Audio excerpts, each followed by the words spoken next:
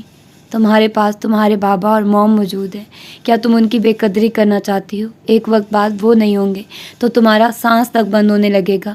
کیا تم اپنی آنے والی زندگی افسوس کے ساتھ گزارنا چاہتی ہو؟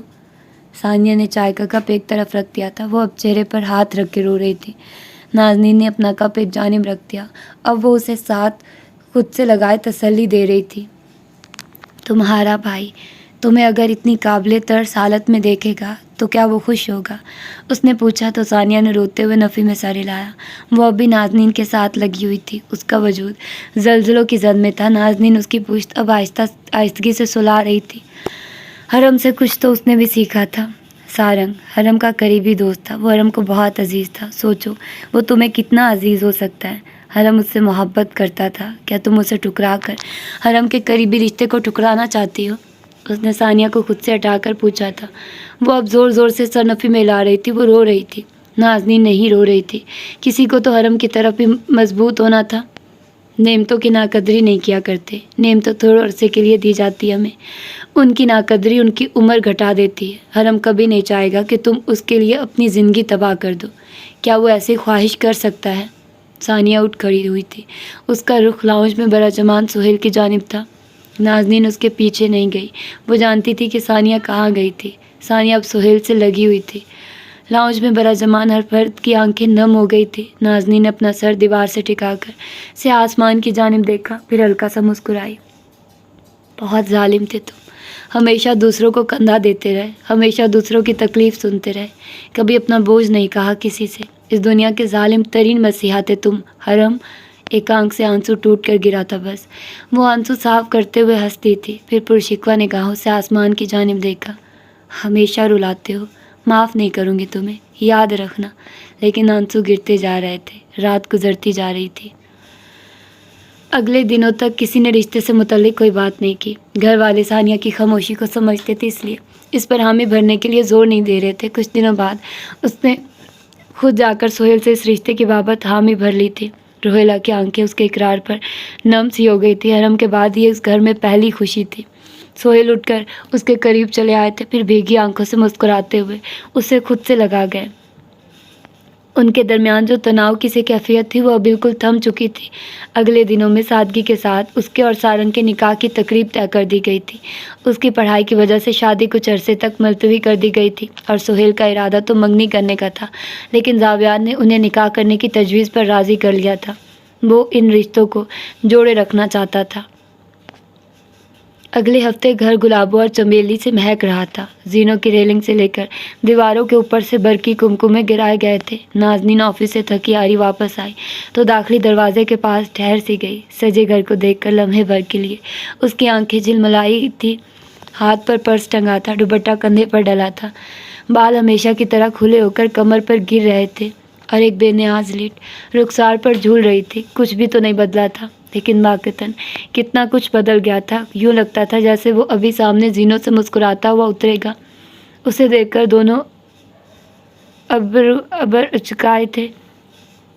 اچکائے گا، پھر لبوں پر شوخ مسکراہٹ لیے اس کے ساتھ سے گزر جائے گا، ذرا آگے چل کر ٹھہرے گا، لب دانتوں تلے دبائے کچھ سوچے گا اور پھر اس کی جانب پلٹے گا۔ سنہری تتلیاں اس کے آس پاس اترنے لگی تھی۔ سارے ماحول میں جیسے سنہری افشا سی بکھر گئی تھی۔ افشا کے ننھے چمکتے ذرے اس کی سیاہ مانگ میں آ گرے تھے، وہ اس افشا تلے سنہری ہوتی جا رہی تھی۔ وہ اسی پل پلٹی اور داخلی روش پر جیسے اسے تلاش کرنا چاہا۔ راستہ سنسان تھا اور افشا فضا سے انکا ہو کر تحلیل ہو گئی تھی، بالکل کسی گمان کی مانند۔ اس نے گہرا سانس لیا اور آگے بڑھ آئی۔ چند گھنٹوں بعد سارنگ آئینے کے سامنے کھڑا سفید کرتا زیب تن کیے استادہ تھا۔ اسی پہر زاویار کمرے میں داخل ہوا تو اسے دیکھ کر لمحے بھر کو دروازے ہی میں ٹھہر گیا۔ ہلکی سی مسکراہٹ اس کے لبوں پر ابھری تھی۔ سارنگ نروس ہو رہا تھا، سبز آنکھیں ذرا بکھلائی ہوئی لگتی تھی۔ میں ٹھیک لگ رہا ہوں نا؟ اس نے پڑھ کر پریشان چہرے کے ساتھ پوچھا تو زاویار نے سر اس بات میں ہلایا۔ اس کی شکل دیکھ کر اسے تنگ کرنے کا ارادہ فی الحال ملتوی کر دیا تھا۔ اس نے تم ویسے ہی لگ رہے ہو جیسے لگتے ہو، ایک ساتھ باہر نکلتے ہوئے اس نے کہا تو سارنگ نے ٹھہر کر اسے دیکھا۔ مجھے آج اسپیشل لگنا چاہیے. میں چھوڑ کر چلا جاؤں گا اگر ایک منٹ بھی تم نے مزید یہاں رکے تو. وہ جو کلینک میں لگے آئینے کے سامنے پھر سے ٹھہر کر بالوں کو سنوار رہا تھا. زاویار کی دھمکی پر عجلت سے باہر نکلا. وہ کار میں اس کا انتظار کر رہا تھا. کار کا دروازہ بند کرتے ہی اس نے زاویار کو بگڑے چہرے کے ساتھ دیکھا تھا. آج کے دن تو باز آ جاؤ کم از کم. میرا نکاح ہے. اوہ گاڈ میرا نکاح ہے کہہ کر وہ ایک بار پھر سے لب کاٹنے لگا تھا. زاویار نے گہرا سانس لے کر سر ہلایا تھا. تمہارا نکاح ہے نا, میرا تو نہیں. پھر میرے پاس باز آنے کا کیا جواز ہوگا بھلا. بھاڑ میں جاؤ. سارنگ کے پاس اس سے بحث کرنے کی توانائی تھی. وہ ریبی ہاؤس پہنچے اور پھر اندر کی جانب بڑھائے. ان دونوں کا نکاح اگلے پیروں میں کر دیا گیا تھا. مسکراہٹیں ہر جانب سے پھوٹی پڑ رہی تھی. نازنین مہمانوں سے مل رہی تھی. وہ وجدان کی کسی بات پر ہنس بھی رہی تھی. وجی ثانیہ کو چھیڑ رہا تھا. ثانیہ کو پہلے کی طرح چڑھتا دیکھ کر وہ آج بہت خوش تھا. اس نے ان دنوں کے لیے بہت محنت کی تھی. اسے اس کا ثمر دیا جا چکا تھا. کمرے کا دروازہ بند کر کے وہ باہر نکلنے لگی تو اس کے دوپٹے کا پلو دروازے میں اٹک گیا. وہ پلٹی اور اس سے پہلے کہ وہ اس پلو کے دروازے سے آزاد کرتی کسی نے جھک کر ہاتھ بڑھایا اور اس کا دوپٹہ دروازے کی گرفت سے آزاد کر دیا. اس نے چونک کر اس جانب دیکھا تھا. سفید کرتا شلوار میں وہاں زاویار کھڑا تھا. وہ اسے دیکھ کر مسکرائی تھی. وہ بھی مسکرایا تھا. وہ اب اسے انگلی اٹھا کر اپنے نکاح کی تیاری کرنے کی تنبیہ کر رہی تھی اور وہ جواب میں کوئی تیکھا سا جملہ بول کر اسے تنگ کر رہا تھا. روہیلا کی آواز دینے پر وہ پلٹی اور پھر اسے انگشت شہادت سے آخری دفعہ تنبیہ کرتی آگے بڑھائی. وہ اسے مسکراتی نگاہوں سے دیکھتا گہرا سانس بھر کے رہ گیا تھا. نکاح ہو چکا تھا اور لوگ اپنے گھروں کی جانب پلٹ گئے تھے. سارنگ اور زاویار بھی اپنے گھر والوں سے اجازت طلب کر رہے تھے. اب پھر وہ دونوں آگے پیچھے گھر سے باہر چلے آئے. گاڑی میں بیٹھے ہوئے سارنگ اسے پہلے سے خاموش محسوس ہوا تھا. اس نے ڈرائیو کرتے ہوئے ایک نگاہ اس پر ڈالی تھی. کیا ہوا, کوئی بات پریشان کر رہی ہے کیا؟ اس کے پوچھنے پر وہ جیسے اپنے خیالات سے چونکا تھا. پھر اسے دیکھا. کیا ثانیہ خوش ہے اس رشتے سے؟ وہ آج مجھے بہت بے حد خاموش محسوس ہو رہی تھی. ایک ہی جھلک نظر آئی تھی مجھے بس اس کی. کیا اس کے ساتھ زبردستی کی گئی ہے؟ اس کے چہرے پر پھیلی سنجیدگی پر زاویار نے گہرا سانس لیا تھا. اس نے اپنا بھائی کھویا ہے سارنگ. وہ اتنی جلدی نارمل نہیں ہو سکتی. وہ ایموشنلی ڈسٹرب ہو گئی ہے. کچھ وقت دو اسے. اس کے جواب پر وہ اداس آنکھوں سے سامنے دیکھنے لگا تھا. زاوی نے ایک نگاہ اس پر ڈالی تھی. اداس مت ہو, نکاح کے وقت ایک جھلک دکھائی دے گئی ہے, اسے ہی غنیمت جانو. اس کی چوٹ پر وہ جیسے ٹھٹکا تھا. پھر اس کا مطلب سمجھ کر بے بسی سے ہنس دیا. یہ ہوا گاڑی کی کھلے شیشے سے اندر کو گر رہی تھی. میں نے تو مزید جھلکیوں کی خواہش ہی نہیں کی اور تم چاہتے ہو کہ میں تمہاری اس بات پر یقین کر لوں. سارنگ بدر, میں رات میں ضرور پیدا ہوا ہوں لیکن میں کل رات پیدا نہیں ہوا ہوں. سارنگ اب گردن پیچھے پھینک کے ہنستا جا رہا تھا. پھر کار کو شناسا سے راستے کی جانب بڑھاتا دیکھ کر وہ چونک سا گیا. زاویار اسی سکون کے ساتھ ڈرائیو کر رہا تھا. ہم کہاں جا رہے ہیں؟ حرم سے ملنے. جھوٹ مت کہنا کہ تم مجھ سے یہاں ملنے نہیں آتے. اس کی بات پر وہ کھسیانہ سا ہو کر چپ سا ہو گیا تھا. سمندر پر وہ کئی دفعہ حرم سے ملنے آ چکا تھا. وہ ان سے یہاں کھویا تھا. وہ اس کی تلاش میں بھلا کہیں اور کیسے جا سکتے تھے؟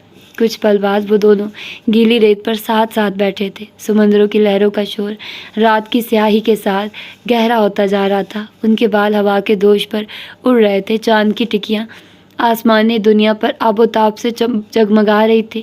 اس کا عکس سمندر کو بکھرائے دے رہا تھا. اس نے سب کچھ اکیلے کیوں کیا؟ ہم تو ہمیشہ سے دوست تھے. کیا وہ ہمیں اپنے ساتھ اس لائحہ عمل میں شامل نہیں کر سکتا تھا؟ ہر رات سوچا گیا سوال سارنگ ساتھ بیٹھے زاویار سے پوچھ رہا تھا. چند پل وہ اس کے جواب میں کچھ نہ بولا. اسے ہمیں اس لائحہ عمل میں شامل کرنے سے ایک شے نے روک رکھا تھا. اس کی بات پر سارنگ نے چہرہ گھما کر سوالیہ نگاہوں سے اس کی جانب دیکھا تھا. موت. اس کے جواب پر اس کے حلق میں گلٹی سی ابھری تھی.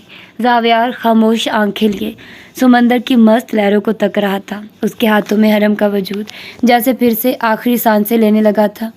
سالے نے سب کچھ اکیلے کیا اور ہمیں غیر کر دیا. قیامت تک معاف نہیں کروں گا اسے میں, تلخی سے کہہ رہا تھا وہ.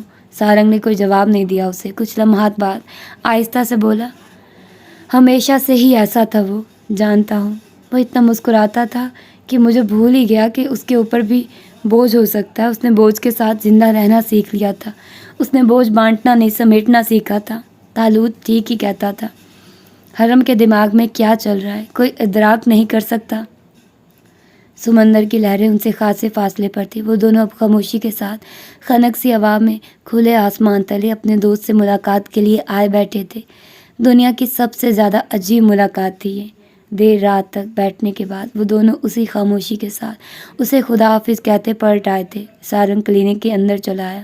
کمرے کی جانب آتے آتے اس نے کچھ سوچ کر فون نکال کر نگاہوں کے سامنے کیا اور پھر اسے کان سے لگایا۔ اسے نازنین سے کچھ بات کرنی تھی۔ اگلے ہفتے ثانیہ کے کالج کی چھٹی تھی اور آج وہ گھر پر ہی موجود تھی۔ دوپہر کا بہت سا حصہ گزر گیا تھا۔ اسی پہر نازنین نے اس کے کمرے کا دروازہ بجایا اور پھر ہلکا سا اندر جھانکی۔ وہ گھنگریالے بالوں کو ہاف باندھ رہی تھی۔ اسے دیکھ کر رک سی گئی۔ ثانی، کوئی نیچے ملنے آیا ہے تم سے؟ اس سے پہلے کہ وہ اس سے پوچھتی کون آیا ہے، وہ جھپاک سے دروازے کے پار غائب ہو گئی تھی۔ اس نے گہرا سانس لیا اور پھر دروازہ کھول کر آگے بڑھائی۔ زینے اتر کر گیسٹ روم تک آئی، لیکن پھر وہیں دروازے میں ٹھہر گئی۔ سارنگ اسے دیکھتے ہی اٹھ کھڑا ہوا تھا۔ سبز آنکھیں بہت دنوں بعد دیکھی تھی ثانیہ نے۔ میں موم کو، اس نے کہنا چاہا لیکن وہ اس کی بات نرمی سے کاٹ گیا تھا۔ کیا آپ مجھے حرم کا کمرہ ایک بار دکھا سکتی ہیں؟ ثانیہ اسے چہرہ اٹھائے دیکھتی رہی اور پھر آس پاس گھر والوں کو ڈھونڈا، لیکن وہاں کوئی موجود نہیں تھا۔ اس نے بھاری دل کے ساتھ سر ہلایا اور اسے باہر آنے کی دعوت دی۔ وہ اب اسے لیے زینوں کی جانب رواں تھی۔ سارنگ نے دوبارہ اس سے بات کرنے کی کوشش نہیں کی تھی۔ وہ اسے حرم کے کمرے تک لے آئی تھی، پھر دروازہ کھول کر جو ہی اس کے ساتھ قدم اندر رکھا تو رک سی گئی۔ ہر جانب اس کی خوشبو بکھری تھی۔ وہ اس کمرے کا رخ نہیں کیا کرتی تھی۔ اس کمرے کی ہر شے اسے حرم کی یاد دلاتی تھی۔ سارنگ اب آگے بڑھ کر اس کی ہر شے دیکھ رہا تھا۔ ثانیہ خالی نگاہوں سے سنگھار آئینے میں نظر آتے سارنگ کے اونچے سراپے کو تک رہی تھی۔ کیوں دیکھنا چاہتے تھے آپ یہ کمرہ؟ اس نے خاموشی کو توڑنے کے لیے سوال کیا تھا۔ سارنگ نے لا علمی سے کندھے اچکائے تو وہ حیران ہوئی۔ شاید میں آپ کو یہ کمرہ دکھانا چاہتا تھا۔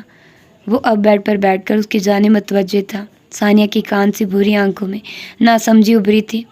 لیکن میں نے تو یہ کمرہ دیکھا ہوا ہے۔ یہی فرق ہے، آپ نے یہ کمرہ دیکھا ہوا ہے لیکن اب آپ اس کمرے میں آنے سے کترانے لگی ہیں۔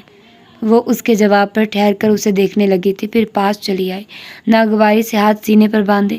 سارنگ بے حد سکون سے اسے چہرہ اٹھائے تک رہا تھا۔ میں کیوں کتراؤں گی یہاں آنے سے؟ یہ میرے بھائی کا کمرہ ہے۔ آپ کے یہاں نہ آنے کے لیے بس ایک وجہ ہی کافی ہے کہ اب آپ کا بھائی اس کمرے میں نہیں رہتا۔ وہ اٹھ کر اس کے مقابل کھڑا ہو گیا تھا۔ بے بسی سے ثانیہ کی آنکھوں میں آنسو آ گئے تھے۔ سارنگ کی بات جیسے اسے کہیں اندر تک چپ سی گئی تھی۔ میں نے آپ کو ابھی تک اپنے معاملات میں بولنے کی اجازت نہیں دی ہے۔ پلیز بھائی اور میرے تعلق سے دور رہیے آپ۔ سارنگ اس کی دہکتی رنگت کو چند پل خاموشی سے دیکھے گیا تھا۔ اس کی سبز آنکھیں بے حد نرم تھی۔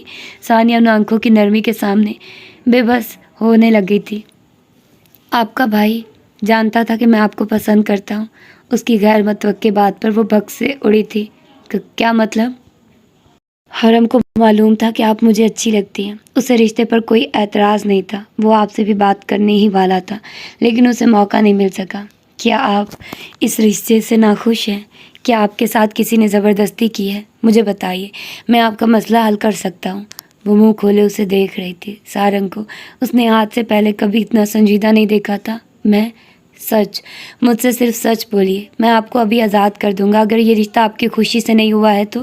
ثانیہ نے اس کی آنکھوں میں اپنے لیے نفرت اور تلخی تلاش کرنے کی کوشش کی تھی لیکن پھر وہ ناکام ہی رہی۔ پھر اس کی آنکھوں سے جانے کیوں بے موسم برسات سی برسنے لگی۔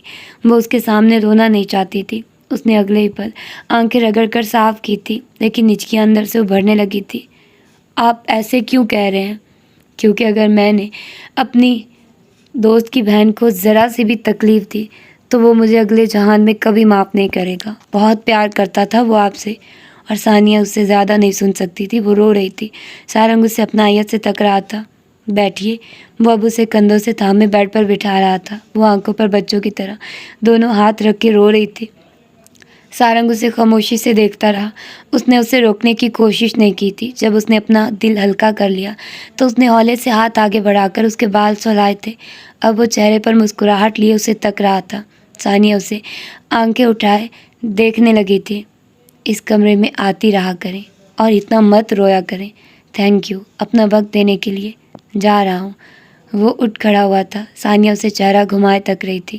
وہ چوکھٹ تک جا کر ٹھہر گیا تھا، پھر پلٹ کر اسے دیکھا اور ہلکا سا مسکرایا۔ وہ اس سارے عرصے میں پہلی دفعہ مسکرائی تھی۔ حرم کا کمرہ آج بہت دنوں بعد زندہ محسوس ہو رہا تھا۔ ہاں، بہت دنوں بعد۔ زینوں کے پار سے صوفیہ کے کمرے میں جاتی نازنین نے سارنگ کو دیکھا اور پھر سر کے خم سے اس کا شکریہ ادا کر کے آگے بڑھائی۔ اگلے دن لاؤنج میں خوب رونق لگی ہوئی تھی۔ کوئی خاتون صبح ہی صبح آئی بیٹھی تھی۔ وہ آفس کے لیے تیار ہوئی، کمرے سے باہر نکلی تو ٹھٹک کر رک سی گئی۔ روہیلا اور صوفیہ اسے اپنے پاس آنے کا اشارہ کر رہی تھی۔ وہ ناسمجھی سے پاس چلی آئی، لیکن اگلے پل اسے سمجھ آ گیا تھا کہ وہ خاتون کیوں اتنی صبح صبح ان کے گھر چلی آئی تھی۔ وہ اپنے بیٹے کے لیے نازنین کا ہاتھ مانگنے آئی تھی۔ پہلے بھی کئی مرتبہ وہ صوفیہ کو دبے الفاظ میں نازنین کے رشتے سے متعلق کہہ چکی تھی۔ اس کے دلچسپی نہ لینے پر صوفیہ نے ہمیشہ کی طرح بات آگے بڑھانے سے پرہیز کیا تھا، لیکن اب وہ بھی انکار نہیں کر پا رہی تھی۔ روہیلا اور سہیل دل سے چاہتے تھے کہ اس کی شادی جلد از جلد ہو جائے۔ وہ اس کا بسا ہوا گھر دیکھنا چاہتے تھے۔ اس نے سرسری سے جواب دیا اور پھر بوجھل دل لیے باہر چلی آئی۔ صبح ہی صبح اسے اپنے آس پاس بہت سی اداسی محسوس ہونے لگی تھی۔ آفس میں بھی وہ خاموش ہی رہی۔ یہ سچ تھا کہ وہ صوفیہ کو کب تک اور کیا کہہ کر ٹال سکتی تھی۔ دکھتے سر کو اس نے اپنی انگلیوں سے دبایا اور پھر دوپہر چڑھے ہی آفس سے اٹھ آئی۔ اسے کھلی فضا میں سانس لینے کی ضرورت تھی۔ کار سڑکوں پر بے مقصد دوڑاتے ہوئے وہ جانے کیسے اپنی پرانی درسگاہ تک چلی آئی تھی۔ اگلے لمحات میں وہ اب داخلی دروازے سے اندر داخل ہوئی۔ سبزہ زار کی خوشبو اپنے پھیپھڑوں میں تیزی سے بھرتے ہوئے خود کو پہلے سے کہیں زیادہ بہتر محسوس کرنے لگی تھی۔ درسگاہ ویسی ہی تھی، قدیم، مضبوط ستونوں پر کھڑی۔ اس کے سفید بلند ستون سر اٹھا کر دیکھنے پڑتے تھے۔ اب وہ ہیل کی ٹک ٹک لیے لائبریری کو جاتے جانے پہچانے سے راستے کی جانب بڑھ رہی تھی۔ دوپہر کے وقت طلباء کا رش معمول سے خاصا کم تھا۔ وہ لائبریری کے دروازے میں ہی ٹھہر گئی تھی۔ سامنے ہی وہ بینچ لگی تھی جس پر کبھی وہ بیٹھا اس کا دیا گیا یونانی ڈرامہ پڑھ رہا تھا۔ اس نے تکلیف سے آنکھیں پھیر لی تھی۔ الہام کی شادی ہو چکی تھی اور وہ یہ جاب چھوڑ چکی تھی۔ لائبریری الہام کے بغیر بالکل ہی خاموش تھی۔ وہ جگہ جس پر کبھی وہ دونوں بیٹھا کرتی تھی آج نئے لائبریرین سے پر تھی۔ وقت بھی کتنی تیزی سے بدلا کرتا تھا۔ وہ شیلفز کی جانب چلی آئی۔ ہر شیلف کی ترتیب ویسی ہی تھی۔ شیلف میں رکھی کتب کی ترتیب سالوں بعد تبدیل کی جاتی تھی۔ اسے پتا تھا اگلے ہی پل اس کے کندھے پر ٹنگا بیگ ایک ٹیبل پر رکھا اور پھر کتابوں تک چلی آئی۔ کتابوں کے حساب سے ہی اس کے تنے اعصاب ڈھیلے پڑنے لگے تھے۔ ہاتھ بڑھا کر یوں ہی ایک کتاب نکالی تو ایک چھوٹا سا ورق قدموں میں جا گرا۔ اس نے چہرہ جھکا کر اس پیپر کو دیکھا، پھر جھک کر اسے ہاتھ میں اٹھا لیا۔ کتاب ایک ہاتھ میں پکڑے وہ اب اس بوسیدہ سی پرچی کو کھول رہی تھی، لیکن اندر درج الفاظ دیکھ کر وہ سیدھی ہو گئی تھی۔ دوپہر اور آسمان سے برستی زرد روشنی جیسے ٹھہر سی گئی تھی۔ حرم یہاں بیٹھا کبھی اس کا دیا گیا ڈرامہ پڑھ رہا تھا اور اسی پہر اس نے ایک چھوٹی سی پرچی پر چند الفاظ گھسیٹ کر اسے کتابوں میں چھپا دیا تھا۔ وہ اس کے لکھے گئے الفاظ کو ہاتھ میں لیے لڑکھڑا سی گئی۔ F4000 ان ہنسوں کے ساتھ ہی ایک چھوٹا سا حرم درج تھا۔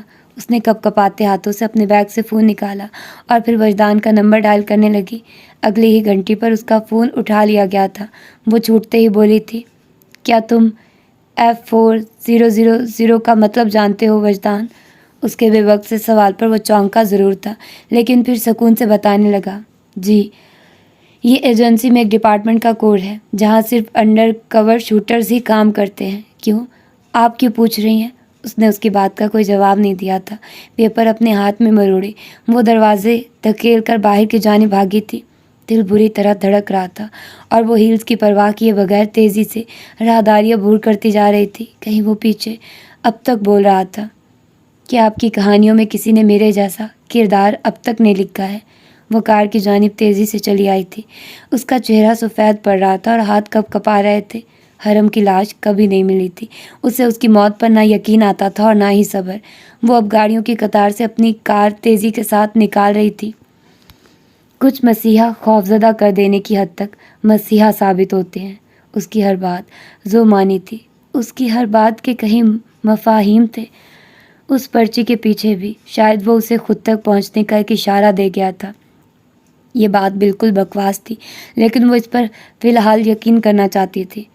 ہو سکتا ہے کہ میں پھر آپ کے ساتھ نہ کھڑا ہوں، اس کی گاڑی ایجنسی تک جاتے کچے راستوں پر دوڑ رہی تھی۔ دھول اڑاتے راستوں پر اس کی کہی گئی ہر بات نازنین کے وجدان میں گونجنے لگی تھی۔ یہ دنیا کاز اور ایفیکٹ کے اصول پر کام کرتی ہے۔ وہ وجدان کے ساتھ بہت دفعہ ایجنسی آ چکی تھی، اسی لیے اس کا راستہ آسان تھا۔ وہ اب ایجنسی کے داخلی دروازے سے اندر کی جانب بھاگی تھی۔ سیاہ کھلے بال پیچھے کی جانب اڑ رہے تھے اور وہ پرواہ کیے بغیر ہر راستہ عبور کرتی جا رہی تھی۔ کیا آپ مجھ پر بھروسہ کرتی ہیں؟ وہ آگے بھاگ رہی تھی۔ ایجنسی میں موجود طلباء اسے مڑ مڑ کر دیکھنے لگے تھے۔ وہ اب راہداریوں میں زاویار کو تلاش کرنے لگی تھی۔ وہ ہر ایک سے اس کا پتہ پوچھ رہی تھی۔ میں آپ کو بچا رہا ہوں۔ اس کی باتیں ذہن کے پچھلے حصے میں اب تک کہیں گونج رہی تھی۔ دوپہر کا بہت سا حصہ ڈھل چکا تھا۔ وہ اب زاویار کے ساتھ اس مخصوص ڈپارٹمنٹ کی جانب بڑھ رہی تھی۔ وہ اسے سمجھا رہا تھا لیکن وہ ابھی کچھ بھی سمجھنا نہیں چاہتی تھی۔ وہ اس آخری امید کو کھونا نہیں چاہتی تھی۔ یہ حقیقت نہیں، فریب ہے۔ غور کریے، وہ اس ڈپارٹمنٹ میں موجود ہر شوٹر کو سر تا پا دیکھ رہی تھی۔ وہ نہیں تھا، وہ کہیں نہیں تھا۔ بوجھ تو بوجھ ہوتا ہے، وہ مزید بھاری کیسے ہو سکتا ہے؟ اس کا دل بیٹھا جا رہا تھا، یوں گویا کوئی اسے مٹھی میں جکڑ رہا ہو۔ وہ اب آؤٹ ڈور شوٹنگ سینٹر میں کھڑی گردن گھما کر اسے ہر جانب تلاش کر رہی تھی۔ اسے اپنی ذہنی حالت پر شک سا ہونے لگا تھا۔ کیا جو مر جائیں وہ زندہ ہو کر واپس آ سکتے ہیں؟ اس نے سینٹر سے باہر کی جانب بڑھتے ایک اونچے سے ہیولے کو دیکھا تو سن ہو گئی۔ وہ اس ہیولے کے پیچھے تیزی سے بڑھی تھی۔ زاویار جو دور کھڑے شوٹر سے بات کر رہا تھا اسے آگے بڑھتا دیکھ کر اس کے پیچھے بھاگا۔ قاتل سے محبت نہیں کیا کرتے۔ اس نے اگلے ہی پل آگے بڑھ کر اس اونچے سے شوٹر کا کندھا چھوا اور پھر وہ سانس روک کے پیچھے ہو گئی۔ زاویار اس کے عقب میں ہی تھا۔ اسے لگا وہ اگلا سانس نہیں لے سکے گی۔ سامنے موجود وہ آخری شوٹر بھی حرم نہیں تھا۔ اس کی امید ٹوٹ گئی، دل ٹوٹ گیا، خوب ٹوٹ گیا۔ وہ جیسے اندر تک کہیں ٹوٹ گئی تھی۔ شوٹر نے اسے ناسمجھی سے دیکھا اور پھر آگے بڑھ گیا۔ اسے تلاش کرتے کرتے شام سر پر آن کھڑی ہوئی تھی۔ زاویار نے اسے اگلے ہی پل اپنی جانب گھمایا تھا، پھر اسے کندھوں سے تھام کر خود کی جانب دیکھنے کے لیے کہا۔ وہ کھوکھلی آنکھوں سے اسے دیکھتی جا رہی تھی۔ اس کے ہاتھ میں وہ مڑا توڑا سا کاغذ اب تک کسی متاع کل کی مانند قید تھا۔ کیا کر رہی ہیں آپ یہاں پر؟ میں اسے ڈھونڈ رہی ہوں۔ وہ زندہ ہے زاویار، میں نے اس کا مردہ وجود نہیں دیکھا ہے۔ مجھے یقین نہیں آتا کہ وہ مرا ہے۔ وہ زندہ ہے، یہ دیکھو، یہ کاغذ ثبوت ہے کہ وہ مجھے اپنی آخری پناہ گاہ کے بارے میں بتانا چاہتا تھا۔ وہ لرزتے ہاتھوں سے اس کے سامنے پرچی کھولنے لگی تھی۔ زاویار نے ترہم سے اس کی حالت زار کو دیکھا تھا۔ ادھر دیکھیے میری طرف۔ مر گیا ہے وہ، حرم مر گیا ہے، کبھی واپس نہیں آئے گا وہ اب۔ سمجھیے اس بات کو۔ کیا حالت بنا لی آپ نے اپنی؟ لہجے میں سختی لیے وہ اسے ڈانٹ رہا تھا۔ نازنین نے اگلے ہی پل اس کے دونوں ہاتھ تلخی سے جھٹک دیے تھے، پھر اسے بھیگتی آنکھوں سے دیکھتی رہی۔ میرا دل نہیں مانتا، وہ زندہ ہے، مجھے یقین نہیں آتا۔ وہ اسے سمجھانا چاہ رہا تھا لیکن وہ کسی کی بات کو سننا نہیں چاہتی تھی۔ اگلے ہی پل وہ آگے بڑھی تو زاویار نے اسے آواز دے کر رکنے کے لیے کہا۔ وہ نہیں رکی، رخساروں سے آنسو رگڑ کر آگے بڑھتی گئی۔ کار تک وہ اس کے پیچھے آیا تھا، پھر اسے دور جاتا دیکھتا رہا۔ دھوپ ڈھل چکی تھی اور آسمان اچانک ہی بادلوں سے ڈھکا محسوس ہو رہا تھا۔ فضا میں گھٹن کا احساس خاصا بڑھ گیا تھا اور مغرب کی نیلی روشنی ہر جانب بکھرنے لگی تھی۔ وہ سمندر تک چلی آئی تھی، ایک آخری راستہ، ایک آخری جگہ جہاں وہ بیٹھ کر کہیں گھنٹوں تک ہمیشہ کی طرح اس کا انتظار کر سکتی تھی، یہ جانتے ہوئے بھی کہ وہ واپس نہیں آئے گا، یہ جانتے ہوئے بھی کہ اس کا یہ انتظار بھی ہر انتظار کی مانند رائے گا جائے گا، یہ سب جانتے ہوئے بھی وہ دیوانوں کی طرح اس گیلی ریت پر آ بیٹھی تھی، گھٹنوں کے گرد اپنے بازو باندھے ہوئے رخسار گھٹنوں پر ٹکائے ہوئے تھی۔ ہاتھ میں کاغذ اب تک قید تھا۔ رات کا اندھیرا گہرا ہونے لگا تھا، یکایک بارش سی برسنے لگی۔ وہ چھاڑ اس قدر تیز تھی کہ کچھ سجائی نہ دیتا تھا۔ سمندر کی لہریں اور آسمان سے برستا پانی جیسے برابر ہوتا جا رہا تھا۔ اس برستے پانی تلے اس کی آنکھوں سے بہتا سیال بھی شامل ہو رہا تھا۔ پھر اس نے تلخی سے سر اٹھا کر سمندر کی جانب دیکھا۔ تم نے کہا تھا کہ تم مجھے کبھی تنہا نہیں کرو گے، تم نے کہا تھا تم ہمیشہ میری حفاظت کرو گے، تم نے کہا تھا تم واپس آؤ گے۔